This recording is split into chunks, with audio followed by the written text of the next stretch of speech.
Señor, te agradecemos por tu misericordia hacia nosotros. Gracias, Señor, que otra vez podemos llegar a reunir con la iglesia.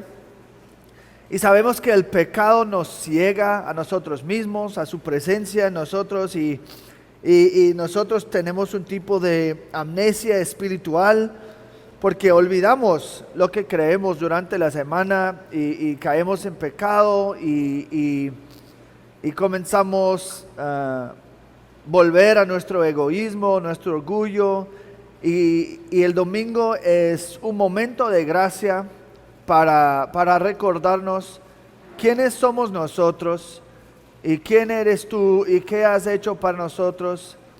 Y es un momento de recordar las verdades lindas del Evangelio.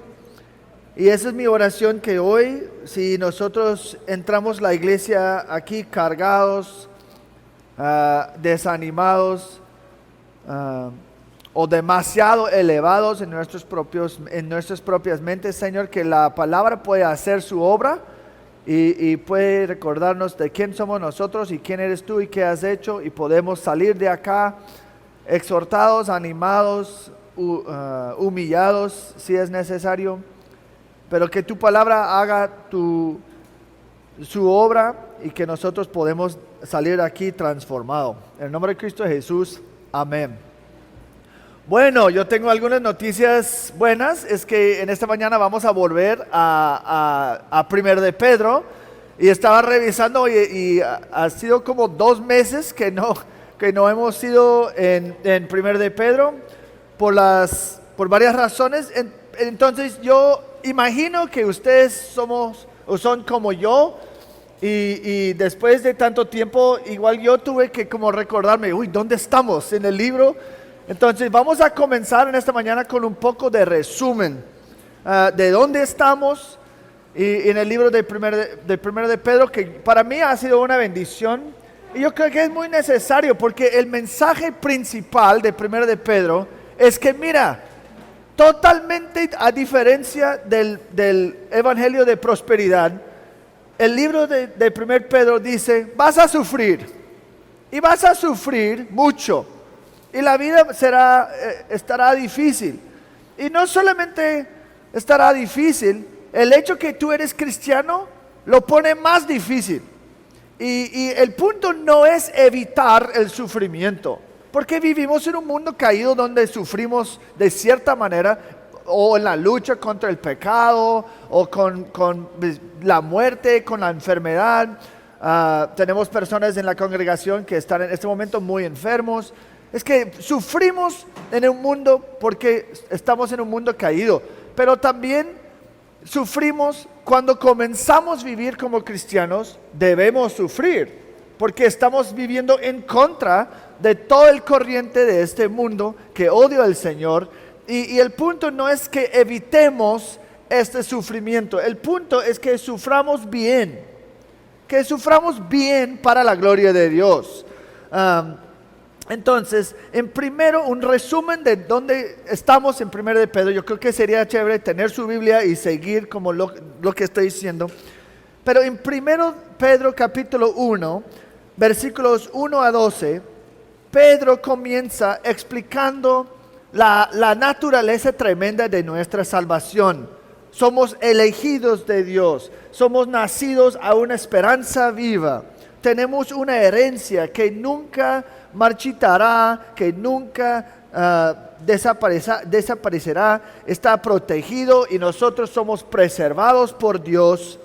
Y tenemos un propósito en nuestro sufrimiento, versículos 6 a 9. Y ese propósito, uno de los propósitos del sufrimiento, primero es revelar si nuestra fe es genuina, pero también es para refinarnos. Como el fuego refina el oro, eso es lo que está haciendo el sufrimiento. Pero en versículo 13 a capítulo 2, versículo 3, pero después pasa de los hechos de nuestra salvación, y él comienza a hablar entonces cómo es que debemos vivir según las verdades de los primeros 12 versículos. Entonces él comienza con un montón de imperativos, que mandatos. Tienen que ser salvos, no, o tienen que ser santos, no para conseguir la salvación, tienen que ser santos porque son salvos. Es el resultado. Si tú eres salvo, vas a vivir una vida santa. Tiene que ser santo como yo, Dios, soy santo, dice. Entonces, tenemos que conducirnos con temor. Tenemos que amar unos a otros entrañablemente.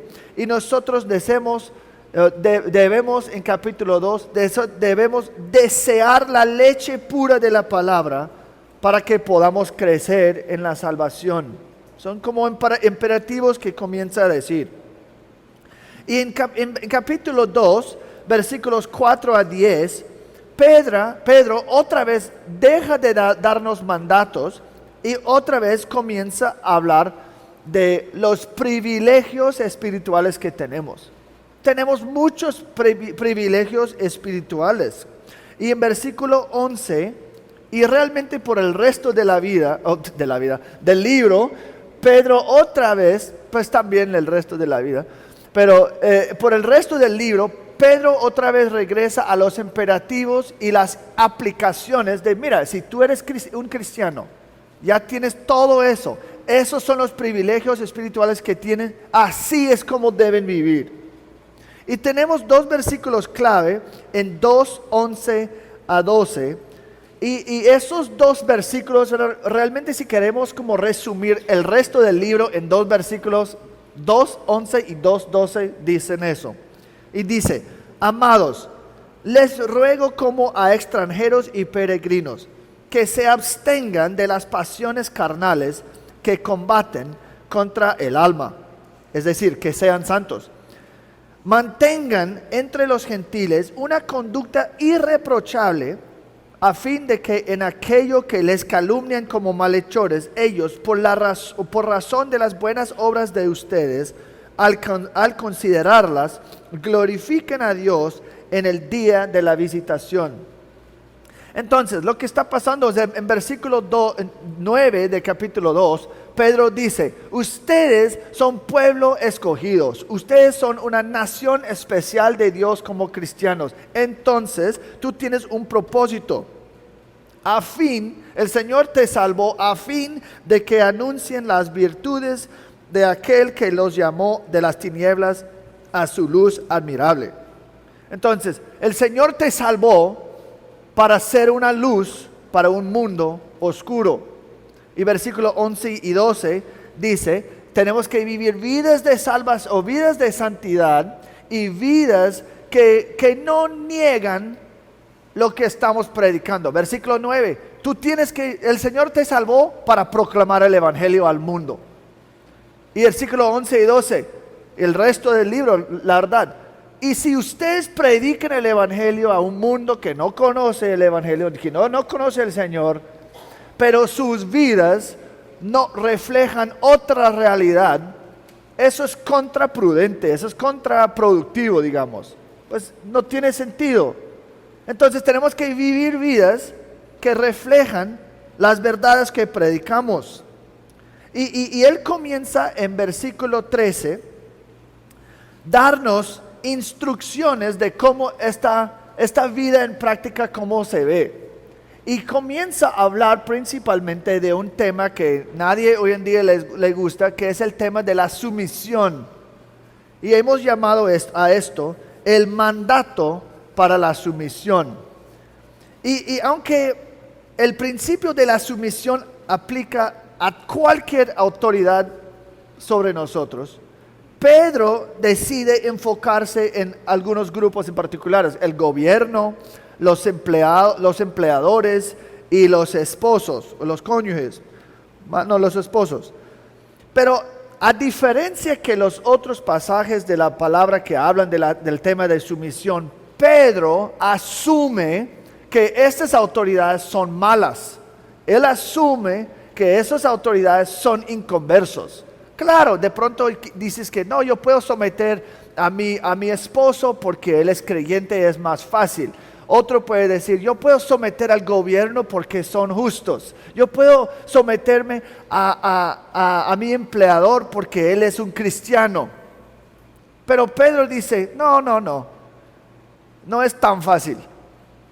Sí, claro, tienen que hacerlo.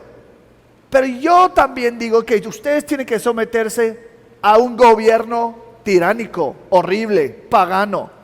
Y tú tienes que someterse a un empleador que te maltrata. Y tú tienes que someterse en una manera piadosa a un esposo inconverso que no es tan agradable y que te maltrata quizás. Eso es difícil. Y él nos dice, nosotros nos sometemos no solo a los que son buenos y afables, sino también a los que son insoportables. Y él dice que la respuesta es lo mismo, sin importar el tipo de autoridad es. Tenemos que someternos con todo respeto y honor. Pedro sigue diciendo, si van a sufrir, tiene que ser injustamente y por causa de la conciencia ante Dios. Lo que estoy diciendo es que sacando frases de esos, comenzando en versículo 13 y moviendo para abajo, es que entonces, ¿dónde está sacando eso? No, es todo lo que hemos ya hablado. Entonces, si van a sufrir, tiene que sufrir injustamente. Es decir, tú no puedes sufrir por pecar. Tiene que sufrir por hacer lo correcto, por causa de la conciencia ante Dios. Esta frase, la conciencia ante de Dios, literalmente, por tener conciencia de Dios o en lealtad a Él y sus caminos. Es decir, no solamente estoy sufriendo porque no comprometí mi conciencia. No, es que yo comienzo a vivir como un cristiano debe vivir. Y yo no hago ciertas cosas y hago ciertas cosas y apruebo ciertas cosas, no apruebo otras cosas y tarde o temprano voy a sufrir por eso. Pero tenemos que sufrir por ser bíblico, no por ser, por ejemplo, no es que me despidieron de mi trabajo por ser un vago. No, eso no estás sufriendo, estás sufriendo justamente. Eso no es lo que está mencionando Pedro. Está hablando de alguien que está muy trabajador, pero no va a mentir para su empleador y la gente no le gusta y entonces lo despiden. En resumen, es hacer lo bueno, es sufrir por hacer lo bueno y no pecar. Y Pedro menciona varias veces en 1 de Pedro que no hay ninguna gloria en sufrir por hacer el mal. No hay recompensa para sufrir justamente. Pero y yo quiero aclarar algo también. En este libro el sufrimiento principalmente está hablando de maltrato del mundo. No tanto, yo estoy enfermo y estoy sufriendo. Aunque la Biblia en sus principios dice, no, inclusive si están sufriendo con tu cáncer o algo, todavía tienes que sufrir bien. Y todavía tienes que sufrir por la gloria de Dios. Pero en este libro está específicamente hablando de maltrato de inconversos. Y a diferencia que ellos que dicen, no, si estás sufriendo es porque el Señor está enojado contigo. El Señor está castigándote, por eso algo está pasando. Pedro presenta algo que dice, mira, si tú estás viviendo como un cristiano, muchas veces el sufrimiento es evidencia que tú eres salvo, porque estás viviendo de una manera diferente que el mundo. Entonces estamos llamados a someterse a trato injusto por actuar según la voluntad de Dios. Y versículo 20 dice que lo hacemos, sufrimos nosotros con paciencia, soportándolo con paciencia. Y el problema es cuando nosotros pensamos en eso, pensamos que no, la posibilidad de sufrir por hacer lo correcto, eso es muy abrumador o aterrizador, porque no, es que no queremos sufrir, y eso es entendible. Pero Pedro lo que ha hecho es que él nos anima y nos exhorta dándonos 3 razones. Eso es todo resumen, no tiene que poner más, pero estoy resumiendo lo que ya hemos dicho. Él nos ha dado 3 razones por qué debemos sufrir bien, con paciencia y para la gloria de Dios. Y vamos a leer comenzando hoy en versículo 20 de capítulo 2. Dice, cuando hacen lo bueno, sufren por ello y lo soporten con paciencia, esto haya gracia con Dios. Porque para este propósito han sido llamados. Pues también Cristo sufrió por ustedes, dejándoles ejemplo para que sigan sus pasos. El cual no cometió pecado, ni engañó alguno se halló, ni engaño alguno se halló en su boca, y quien cuando lo ultrajaba no respondía ultrajando. Cuando padecía no amenazaba, sino que se encomendaba a aquel que juzga con justicia. Entonces la primera motivación para sufrir bien para la gloria de Dios es: esto haya gracia con Dios. Eso es versículo 20. El Señor está glorificado y agrada al Señor cuando nosotros sufrimos bien. ¿Y sufrimos bien qué? Sin quejarse, sin buscar venganza, pues aceptando la voluntad de Dios, que dice el capítulo 4, 19, cuando dice, los que sufren sabiendo que es la voluntad de Dios que sufran. Nosotros no nos gusta esa idea, pero es la verdad. Entonces, sufrimos porque esto haya gracia con Dios. Cuando no pecamos, aun cuando estamos maltratados, glorifica al Señor. La segunda motivación es que, versículo 21, para este propósito han sido llamados. Uy, eso es fuerte. Sufrimos porque para este propósito hemos sido llamados. Como un cristiano no estamos llamados a tener una vida de facilidad ni comodidad constante y bendición y riqueza y la aprobación del hombre. Nuestra vocación como cristianos es sufrir. Nuestra vocación es sufrir. Y eso es importante. Si sabemos que estamos llamados a sufrir, eso nos ayuda, porque sufrir sin propósito siempre es más difícil. Si yo no veo ningún propósito en lo que estoy sufriendo, yo comienzo a desanimarme más. Pero si hemos sido llamados a sufrir injustamente por hacer lo correcto, tenemos que reconocer que Dios conoce la injusticia que estamos soportando. Y no solamente que entiende, pero que fue su plan. Fue el plan del Señor. El sufrimiento no es un desvío por el que los creyentes reciben la herencia a la que han sido llamados. Es el medio designado de Dios para recibir esa herencia. Pues eso es fuerte, porque para muchos de nosotros el sufrimiento es la última cosa que queremos, pero el Señor lo ve el sufrimiento como algo no solamente útil, sino necesario para nosotros.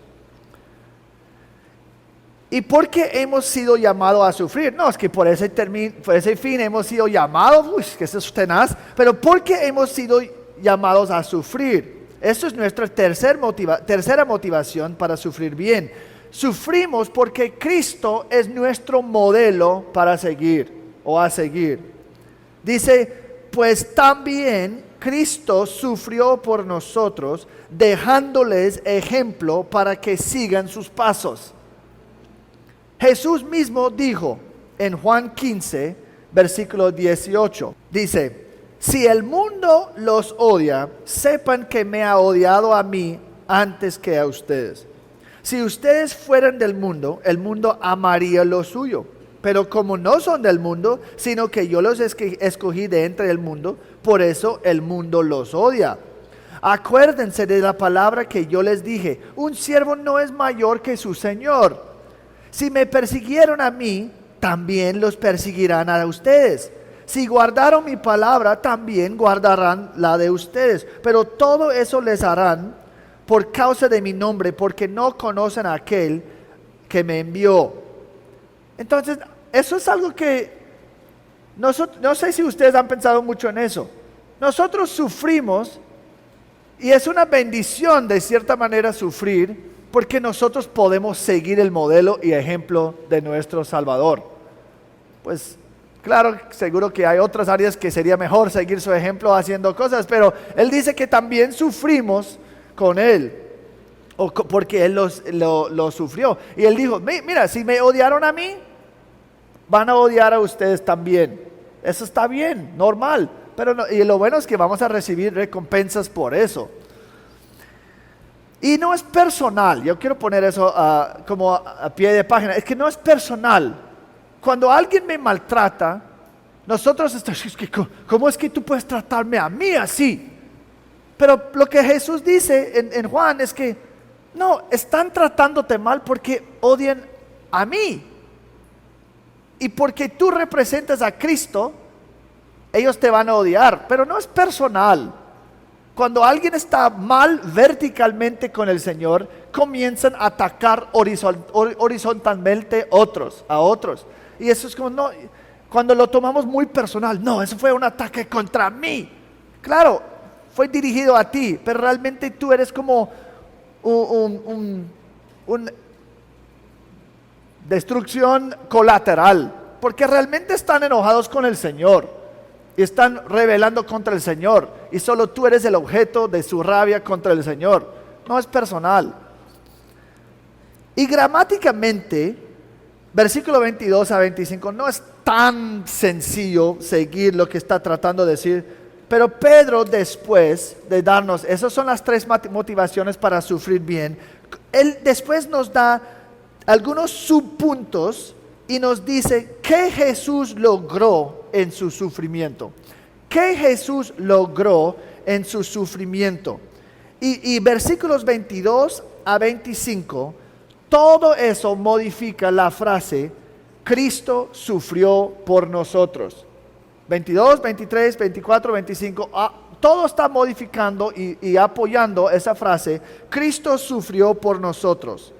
Y Él sufrió y murió, realmente es un sinónimo en este caso para sufrió. Él murió por nosotros para varias razones. Número 1, que yo acabo de mencionar, Él murió para que nosotros pudiéramos seguir su ejemplo. Él, y eso fue el último sermón que prediqué sobre este tema, Él modeló cómo sufrir de tal manera que glorifique al Señor. Él modeló la razón por el sufrimiento y la respuesta que tenemos que tener al sufrimiento. Entonces, la razón por el sufrimiento, versículo 22. Cristo sufrió por nosotros, versículo 22. Cual no cometió pecado, ni engaño alguno se halló en su boca. Y esta frase nos da la base para su sufrimiento o la causa del sufrimiento de su perspectiva. Cristo es el modelo en que Él sufrió siendo inocente. Eso respalda lo que acaba de decir Pedro, que es mejor que sufren no por ser justo y no pecar. Y mira, Cristo es el ejemplo. Cristo sufrió no por nada que hizo, Él sufrió porque era justo y inocente. Él sufrió por ser santo. Ese es un modelo para nosotros. Nosotros debemos sufrir injustamente, no justamente por pecar. Y después vimos la respuesta a su sufrimiento. Pedro enfatiza la respuesta de Jesús al sufrimiento. En su perfección, no solamente sufrió por ser inocente, Él no pecó cuando estaba maltratado. Él no respondió erradamente o con amenazas cuando Él estaba siendo tratado con injusticia. Y eso es lo que queremos hacer muchas veces. Cuando alguien nos maltrata y que comenzamos a amenazar, pues si tú lo haces ¿por qué? Porque queremos menguar el sufrimiento tratando de amenazar para que no sea tan fuerte. Jesús nunca lo hizo. Él respondió solamente con fe en Dios. Él no respondió, no ultrajaba, no respondió con amenazas. ¿Por qué? Porque Él sabía que Dios es justo. Y Él no tenía que preocuparse si, no, es que me están tratando injustamente. Pues está bien. Yo no tengo que vengarme. ¿Por qué? Porque yo tengo un Padre celestial, un Dios justo, que te aseguro va a vengarse más y mejor que tú. Entonces, si alguien me maltrata, yo no tengo que estar ahí esquemando cómo es que yo puedo vengarme. No, o un esposo que no me trata bien. Es que yo voy a poner más sal en su comida, como una cosa agresivo, pasivo, para que ellos saben que a mí no me gusta que me estás tratando injustamente. Jesús no hizo nada de eso, y es tremendo porque Él encomendaba la justicia a Dios. Yo no tengo que responder en ninguna manera. ¿Por qué? Porque en el peor caso, que nunca se arrepienten, pues mi Padre justo va a aplastarlos en el día de juicio. Yo no tengo que hacer nada. Yo puedo hacerlo confiando en la justicia del Señor. Él sabía que Dios se ocuparía con todo lo que había maltratado. Entonces Él soportó las pruebas sin pecar. Y lo que pasa es cuando nosotros olvidamos que Dios es justo y que Él un día va a ser un día de juicio, el Señor va a tratar a todos los que nos maltratan, nosotros comenzamos a pensar demasiado temporalmente y comenzamos a pensar, no, entonces no hay justicia, entonces yo tengo que ser el agente de justicia, y eso está mal. Todo eso fue un repaso para llevarnos al día, pero yo creo que es útil recordar dónde estamos. Pero hoy nos encontramos en capítulo 2, versículo 24 y 25, que nos da dos razones adicionales por qué Cristo sufrió, para ser un ejemplo, tanto en la razón por el sufrimiento como la respuesta al sufrimiento. Pero también Cristo sufrió por nosotros para salvarnos, eso es donde comienza el bosquejo de hoy, para salvarnos y para santificarnos. Él sufrió para salvarnos y para santificarnos. Versículo 24. Él mismo llevó nuestros pecados en su cuerpo sobre el madero, a fin de que muramos al pecado y vivamos a la justicia. Porque por sus heridas fueron ustedes sanados. Pues ustedes andaban descarriados como ovejas, pero ahora han vuelto al pastor y guardián de sus almas. Primero, Cristo sufrió para salvarnos. Comenzamos con la frase, para llevar nuestros pecados sobre la cruz. Pedro está mostrándonos, ya nos ha mostrado, que Cristo es nuestro modelo y Cristo es nuestro ejemplo en el sufrimiento. Pero Él siempre quiere recordarnos que Cristo no solamente murió para ser un modelo, no solamente para ser solo un modelo.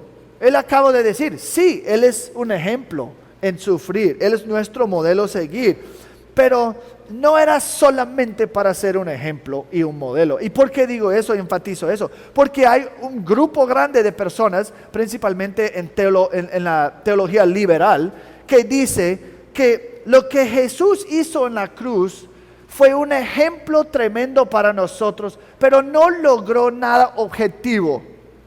¿Por qué? Porque Dios no exigió que se pagara ninguna pena para el pecado. Ellos dicen, Dios no es un Dios airado, un Dios de ira contra la humanidad, y porque Dios es gratis para todos, no hay necesidad que la justicia sea satisfecha. Es decir, esta teoría se llama la teoría de influencia moral.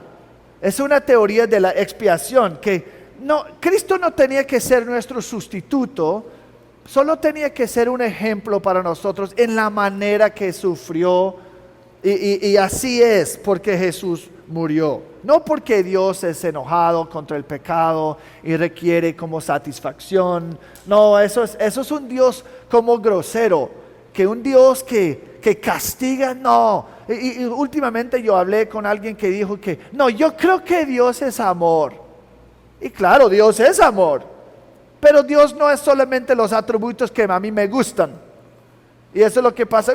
Seguro que ustedes han escuchado, no, yo nunca podría creer en un Dios que manda a las personas al infierno. Nunca podría creer en un Dios enojado contra el pecado. Entonces, escogen como un buffet, pues los pedacitos de Dios que a mí me gustan. Ay, pues si esa religión tiene algo que me gusta también. Y comienzan a desarrollar y formar un Dios según su propia imagen. Y si alguien escogen Dios, pedacitos de Dios así, realmente ellos son Dios. Están formando un Dios en su propia imagen. ¿Por qué? Porque lo que no me gusta, rechazo, y lo que me gusta, acepto. Dios soy yo, básicamente. Entonces, aunque el sufrimiento de Jesús sí fue ejemplar, como Pedro nos había dicho, era más que eso. El sufrimiento y la muerte de Jesús fue necesario para nosotros, un paso esencial para la salvación. Y Él nos muestra eso, conectando este pasaje con Isaías 53. Entonces yo creo que, aunque estaremos aquí en 1 de Pedro 2, yo creo que es bueno tener un dedo en tus Biblias en Isaías 53. Porque muchas veces en esos 4 versículos de 22 a 25, Él está conectando todo con Isaías 53. Inclusive cuando dice, Él mismo llevó nuestros pecados en su cuerpo sobre el madero. En Isaías está citando Isaías 53, 4, donde dice, ciertamente Él llevó nuestras enfermedades y cargó con nuestros dolores. Con todo, nosotros lo tuvimos por azotado, por herido de Dios y afligido. Y Pedro dice que Jesús llevó nuestros pecados sobre el madero. Eso significa que Él llevó los pecados sobre sí mismo, aunque no eran sus pecados. Él llevó nuestros pecados. Él no tenía pecado. Entonces, Él está llevando el pecado de nosotros. Y el énfasis en el griego es cuando dice, Él mismo. Jesús encarnado físicamente murió en la cruz. Y Él lo hizo por su propia voluntad, no por coerción. Pilato no mató a Jesús. Jesús entregó su propia vida. Eso es clave, porque si ellos mataron a Cristo en contra de su voluntad, eso cambia toda la historia. Pero Juan 10 dice, yo doy mi vida para tomarla de nuevo. Nadie me la quita, sino que yo la doy de mi propia voluntad. Tengo autoridad para darla y tengo autoridad para tomarla de nuevo. Jesús voluntariamente llevó nuestros pecados en sí mismo. Y Él dijo, yo voy a hacer toda la obra solo. Pero ¿por qué dice sobre el madero? ¿Por qué no dice en la cruz? Pues eso es a propósito, como todo lo que el Espíritu Santo inspira, es que eso es a propósito. La palabra literalmente sobre el madero, y algunas versiones traducen cruz, pero realmente en el griego, y creo que también en la Reina Valera, dice sobre el madero. ¿Por qué? Porque esa palabra significa cualquier cosa hecha de madera. Pero eso es a propósito porque está tratando de conectar algo al Antiguo Testamento. En Deuteronomio 21 tenemos un elemento importante. En Deuteronomio 21, 22 a 23. Mira lo que dice. Si un hombre ha cometido pecado digno de muerte y se le ha dado muerte y lo has colgado de un árbol, su cuerpo no quedará colgado del árbol toda la noche, sino que ciertamente lo enterrarás el mismo día. Pues el colgado es maldito de Dios, para que no contamines la tierra que el Señor tu Dios te da en heredad. Y Pablo, tomando ese tema en Gálatas 3:13, dice igual, Cristo nos redimió de la maldición de la ley, habiéndose hecho maldición por nosotros, porque escrito está, maldito todo el que cuelga de un madero. Era una evidencia en el Antiguo Testamento de una persona maldita si estaban colgados en algo de madera. Si ellos colgaron de un árbol, y entonces eso fue un señal, una evidencia que esa persona está maldita. Y lo que está pasando es que Pablo está diciendo, Cristo, nosotros merecemos la muerte. Nosotros en nuestros pecados somos malditos. Y Cristo se hizo maldición por nosotros. Y la evidencia de que Él tomó nuestro lugar, que Él tomó la maldición que nosotros merecemos es porque estaba colgado en algo de madero. Una cruz, como nosotros entendemos. Jesús se hizo maldito en nuestro lugar para que pudiéramos escapar la misma maldición nosotros. El énfasis en esta sección es la sustitución. Es la naturaleza sustitutiva de la muerte y sufrimiento de Dios. Si no hay sustitución, el peso del castigo sigue recayendo en nosotros. Y yo tengo que llevarlo. Alguien tiene que pagar por el pecado que se ha cometido. Tiene que ser justicia. Y si para hacer justicia, infractores tienen que estar castigados. Y la Biblia dice, quebrar la ley es lo que es el pecado. El pecado es quebrar la ley. Entonces, infractores tienen que estar castigados.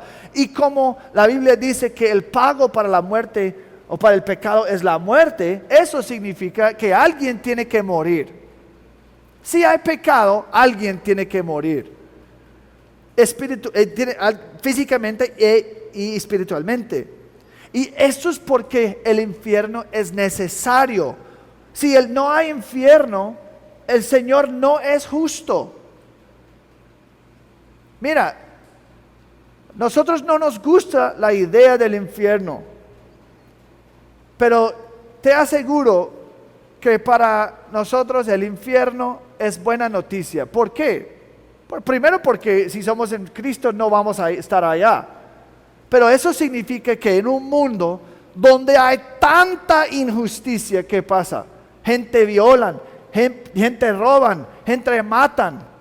Gobiernos hacen sus cosas totalmente corruptos y nada pasa. Lo escapan toda la justicia. Y nosotros sentimos, eso no está bien. Eso no está bien. Eso es injusto. Que no hay compensación o recompensa, digamos, negativa por toda la injusticia que hay. El infierno es la buena noticia que un día todo el justo será, toda la justicia será ejecutado. La verdad, nosotros no nos gusta la idea del infierno porque, pues, si alguien mata a mi hijo, a mí me encanta la idea del infierno para él. Solo a mí no me gusta la idea del infierno para mí, porque yo no veo que soy digno de eso. Entonces, para otros, pues, tal vez. Para mí, jamás. Pero tenemos que entender, en la muerte de Cristo fue necesario porque cuando hay pecado tiene que ser castigo. Y el castigo por el pecado es la muerte. Entonces, o sea nosotros que enfrentamos esa justicia o otro sustituto en nuestro lugar. Eso es porque Jesús tenía que morir y sufrir. Eso es lo que requería sus heridas, como el pasaje dice. Y esto es exactamente lo que Cristo hizo. Él tomó nuestro lugar. Él literalmente experimentó el infierno que tú y yo, o que yo y tú, si eres cristiano, merecen. Él experimentó una eternidad de mi infierno en 3 horas en la cruz. Pero no solo el mío, pero de millones y millones de personas que van a poner su fe en Él. Y fue por sus heridas que fueron ustedes sanados. Y aquí Pedro está citando Isaías 53:5. Pero Él fue herido por nuestras transgresiones, molido por nuestras iniquidades. El castigo por nuestra paz cayó sobre Él, y por sus heridas hemos sido sanados. Sanados, ¿qué significa eso? Muchos, pero muchos en los círculos carismáticos han tergiversado este versículo para decir que no, la muerte de Cristo abre la puerta para que la sanación física está como un deber. Es que el Señor desea que todos sean sanados físicamente en esta vida. Pero esto no es para nada lo que está diciendo este versículo. No hay nada en este contexto que siquiera menciona algo en cuanto a la curación física. Aquí o en Isaías 53.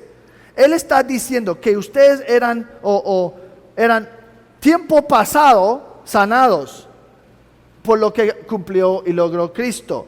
Es decir, esta sanación tiene el sentido de quitar el cáncer del pecado. Está sanándonos de la enfermedad que es nuestro pecado. La curación es espiritual, no física. Sin embargo, la expiación de Cristo sí garantiza sanación física eventualmente. Solo no en esta vida. Mira, todos que son salvos un día serán sanados físicamente.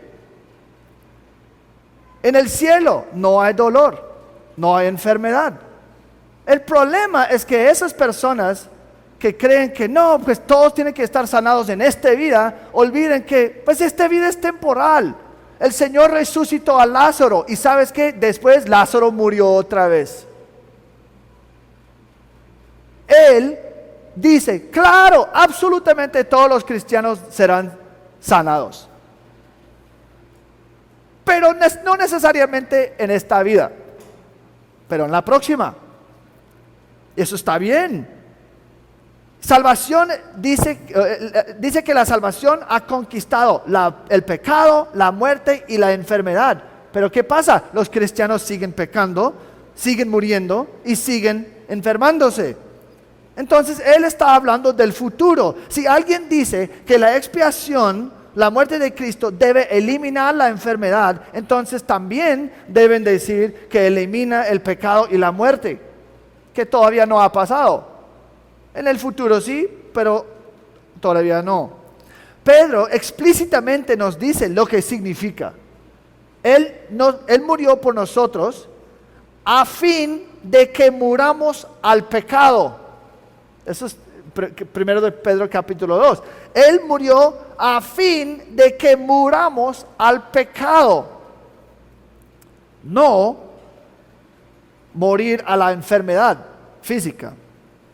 Entonces, y también la palabra sanados está en el pasivo, que significa que es algo hecho a nosotros. Eso es importante cuando estamos hablando de la salvación. Ustedes fueron sanados. No es que tú sanaste a ti mismo. No, fueron sanados. Salvación es algo que está hecho a nosotros, no algo que nosotros podemos lograr. Entonces, Jesús está matado para que nosotros podamos ser sanados de nuestra enfermedad del pecado. Él se convierte en la maldición para nosotros o por nosotros, muriendo en nuestro lugar. Porque Él fue perfecto, Él puede ser nuestro sustituto y en su vida y en la muerte. Hebreos 9:28 lo pone así: así también Cristo, habiendo sido ofrecido una vez para llevar los pecados de muchos, aparecerá por segunda vez sin relación con el pecado para salvación de los que ansiosamente lo esperan. Y Pablo pone de esta manera en 2 Corintios 5:21: al que no conoció pecado, lo hizo pecado por nosotros. Y en 1 Corintios 15:3: porque yo les entregué en primer lugar lo mismo que recibí, que Cristo murió por nuestros pecados conforme a las Escrituras. Cristo es nuestro sustituto. Él llevó mis pecados a la cruz. Él llevó mi maldición en su propio cuerpo. Yo necesito estar condenado. Ustedes necesitan y merecen estar condenados. Cristo dice, no. Yo lo voy a llevar. Y en Isaías 53, Pedro deja claro la razón por la cruz. Dice, pero Él fue herido por nuestras transgresiones, molido por nuestras iniquidades. El castigo por nuestra paz cayó sobre Él. ¿Y por qué enfatizo tanto eso? Porque muchas personas ven Jesús como una buena idea, una historia bonita, un hombre amable que tenía algunas enseñanzas chéveres, pero no ven Cristo como algo necesario. Y voy a enfatizar necesario. Y sabemos esto porque cualquier persona que piense que Dios los va a aceptar en parte o en su totalidad basado en sus obras, esencialmente ha dicho que Jesús es inútil. Si algunos de ustedes en este momento piensan, el Señor me va a aceptar o en parte o en totalidad basado en mis obras, déjame interpretar lo que estás diciendo. Jesús es inútil. Jesús es inútil. Y si ustedes piensan, uy, no, es que es fuerte. Eso es lo que dice la palabra. Gálatas 5, 2 a 4. Gálatas 5, 2 a 4. Miren, yo Pablo les digo que si dejan circuncidar, es decir, obras, en contexto de Gálatas, si les digo que si se dejan circuncidar, Cristo de nada les aprovechará. Otra vez testifico a todo hombre que se circuncida, que está dependiendo en sus obras, que está obligado a cumplir toda la ley. De Cristo se han separado, ustedes que procuran ser justificados por la ley. De la gracia han caído. Cristo es inútil. Sí, yo creo que mis obras contribuyen a mi salvación. Entonces, cuando alguien que es católico romano dice que Dios me va a aceptar porque soy una buena persona, yo nunca he robado, yo nunca he matado a nadie, y que mis buenas obras son más que mis malas obras, están diciendo en efecto que Jesús es una historia bonita, pero no necesario. Y algunos de ustedes quizás en este momento están viviendo así, declarando a Jesús como inútil como sus vidas, o con sus vidas. ¿Por qué? Ustedes vienen a IBCC y piensan que solamente llegar aquí en la iglesia te hace un cristiano. O diezman y tú piensas que eso significa que Dios me ama. Y si la única cosa que era necesario para que Dios te amara y aceptara es que pasar 2 horas cada semana en un edificio, dar un poquito de dinero y tener algunos actos inconsistentes de bondad, Jesús nunca tenía que morir. Nunca tenía que morir. ¿Por qué? Porque tú lo puedes ganar. No, yo fui a IBCC por 3 meses. Yo soy cristiano. Pues eso no significa nada. Solo que tu condenación es mayor si no te arrepientas. Nadie será salvo por asistir a IBCC. Nadie. Nadie será salvo por diezmar. Nadie será salvo por no matar o robar a nadie.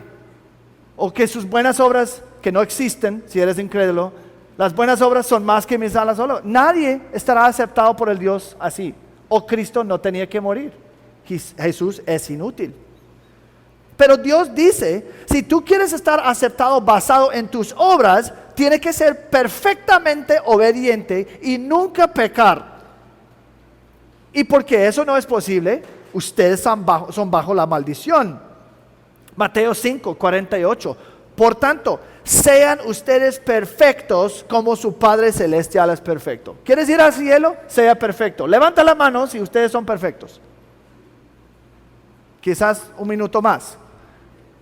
Porque nadie es. Y eso no es una excusa como muchos dicen. Pues nadie es perfecto, escuchamos mucho. Y lo que están tratando de decir es que porque todos fracasamos, Dios va a bajar su estándar. No, si nadie es perfecto, entonces la respuesta es, entonces todos de nosotros vamos al infierno. Porque el Señor no puede bajar su estándar. Gálatas 3:10 dice, porque todos los que son de las obras de la ley están bajo de maldición. Si quieres ganar tu salvación, estás bajo maldición. ¿Por qué? Maldito todo el que no permanece en todas las cosas escritas en el libro de la ley para hacerlas. Si tú no eres perfecto, maldito eres. Eso es sencillo. El que las hace vivirá y que nadie es justificado ante Dios por la ley es evidente, porque el justo vivirá por la fe, no por las obras. Y el hecho que tú y yo todos los días fracasamos ser perfectos, todos los días no logramos ser el cónyuge perfecto, el hijo perfecto, el empleado perfecto, el esposo perfecto. No, es que en todas las áreas de mi vida, si yo no soy perfecto, merezco el infierno. Entonces, la muerte de Jesús no era solamente ejemplar, sino necesario para quitar la ira de Dios que yo he ganado y tú has ganado. Constantemente estamos fallando, constantemente pecando, y por eso la muerte de Cristo fue necesario. Y eso es exactamente lo que Pedro dice en versículo 25. Pues ustedes andaban descarriados o continuamente se descarriaban como ovejas. Y aquí está citando 53:6 de Isaías. Todos nosotros nos descarriamos como ovejas, nos apartamos cada cual por su camino, pero el Señor hizo que cayera sobre él la iniquidad de todos nosotros. Versículo 25 nos dice qué quería decir Pedro y también lo que él quiere o él piensa que significa Isaías por sanar. Salvación es necesario porque antes de la salvación continuamente nos descarriábamos. Esa es la razón que el Señor tenía que morir. La sanación en versículo 24 es del castigo ganado de nosotros por errar en versículo 25. Demostrando que la sanación implica el perdón del pecado. Y cuando dice como ovejas, descarriaron como ovejas, eso no es un cumplido. Las ovejas son criaturas indefensas y estúpidas. Es que cuando él está diciendo, ustedes son mis ovejas, ay, qué linda, porque él es el gran pastor. Pero el hecho que nos está llamando una oveja no es algo como, uy, qué honor. No, porque las ovejas son bien torpes. Y no, básicamente están buscando una manera de morir. ¿Cómo es que puedo hacer algo tonto para matarme? Eso es como una oveja, ponerme en peligro. Ni siquiera pueden protegerles si algo pasa. Entonces, en resumen, Cristo no es solamente nuestro modelo seguir, sino nuestro sustituto, sufriendo por nosotros, triunfando donde fallamos, para que nosotros podamos ser aceptados de Dios Santo. Pero el pasaje también menciona otra razón clave, que Cristo murió para santificarnos. Y vamos a pasar mucho menos tiempo aquí. Para santificarnos. Dice, Él mismo llevó nuestros pecados en su cuerpo sobre el madero, a fin de que muramos al pecado y vivamos a la justicia. Aquí tenemos una declaración de propósito que es muy poderoso. Pedro nos dice claramente, ¿por qué Jesús murió nosotros? Y la respuesta es para que podamos vivir de una manera diferente, para morir a nuestros pecados y vivir para su gloria. La palabra santificar es apartar o poner aparte y ser santo. Y dice, el propósito es que muramos al pecado.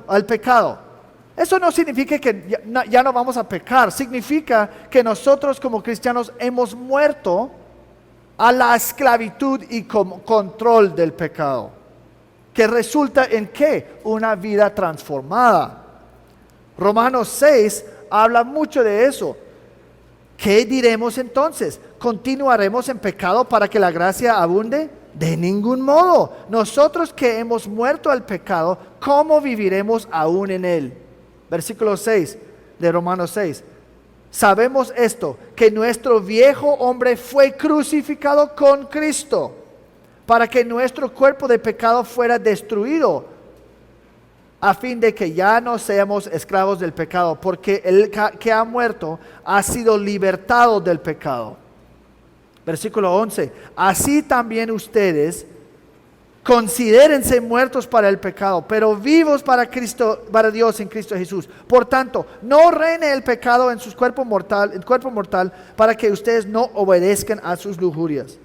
Está diciendo que ustedes murieron tiempo pasado a tus pecados para que puedan vivir presente y futuro en la justicia.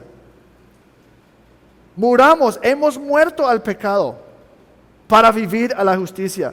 Por la primera vez, cuando el Señor nos salva, somos capaces de glorificarlo. Somos capaces por la primera vez obedecerlo y vivir en la justicia y avanzar en el proceso de santificación. La renuncia del pecado no es el fin en sí, pero es preliminario para la meta positiva de vivir una vida de justicia. Justicia es el opuesto del pecado. Eso es hacer algo que agrada al Señor. Y eso es un subproducto, digamos, natural de ser salvo y morir al pecado. Ya no viven de la misma manera. Jesús vino o llegó para que fuéramos diferentes, no lo mismo. Y las implicaciones son tremendas. Si eres salvo, tú no puedes seguir viviendo en la misma manera que antes. Tiene que ser un cambio tremendo. Pero ese cambio tremendo no es algo que nosotros lo generamos y lo hacemos. Por eso Santi y yo constantemente hablamos, ¿tienes un antes y después en tu vida? Un momento marcado, una época marcada donde puedes decir, no, antes fue así, pero mi vida ha sido transformado totalmente. Si tú dices que tú eres un cristiano, pero tu vida, tu matrimonio, tus acciones son indistinguibles de un incrédulo, es muy probable que tú no eres salvo. Solamente porque estás aquí en este momento, pero lunes a sábado tus amigos, ¿tú eres creyente? No sabía. Sí, tampoco el Señor sabía.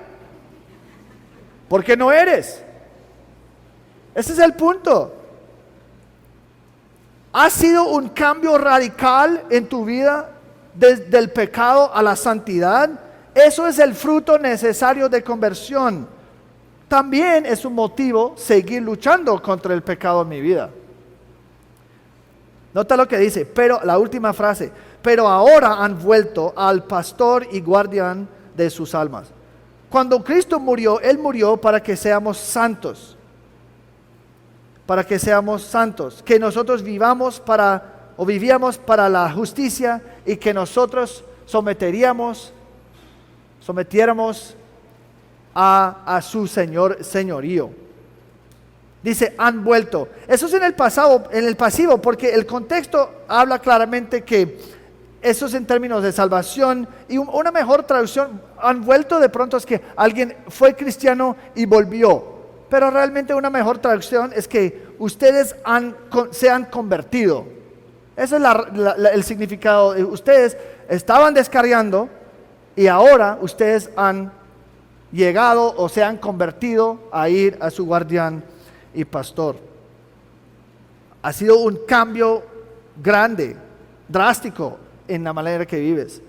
Y cuando habla de pastor y guardián, los dos son palabras pues muy alentadoras para nosotros describiendo a Jesús. Un pastor alimenta, guía, protege, limpia su rebaño. Y cuando está llamando Dios o Jesús como pastor, conectándolo con el sufrimiento, está diciendo, mira, inclusive en el sufrimiento injusto, como nuestro pastor, el Señor nos está cuidando, no está soltándonos, nada, sufre bien. No, Él está cuidándonos, está ayudándonos, consolándonos en medio del sufrimiento injusto. Hebreos 4:15. No tenemos un sumo sacerdote que no pueda compadecerse de nuestras flaquezas, sino uno que ha sido tentado en todo como nosotros, pero sin pecado. Por tanto, acerquémonos con la confianza al trono de la gracia para que recibamos misericordia y hallemos gracia para la ayuda oportuna. El Señor está ahí y entiende tu sufrimiento porque Él lo sufrió primero. Y Él está ahí para consolar, para ayudar, para fortalecer y en todo. Y la palabra guardián es la palabra, el mismo palabra que obispo, que Él es como, Él supervisa, alguien que supervisa o gobierna. Y Pedro recordó a sus lectores que su gobernante, su autoridad oficial no es cualquier autoridad que está por encima maltratándote. La verdad, nosotros suframos para la gloria de Dios porque mi autoridad, lo que realmente me gobierna es Cristo. Entonces yo no puedo responder en pecado. ¿Por qué? Porque mi jefe verdadero no me permite. Y yo quiero vivir para Él. Y un componente clave de la salvación es reconocer que yo no soy el jefe, Dios es mi jefe, Dios es mi autoridad. Y eso significa que ya no puedo vivir como vivía antes, si yo tengo nuevo amo.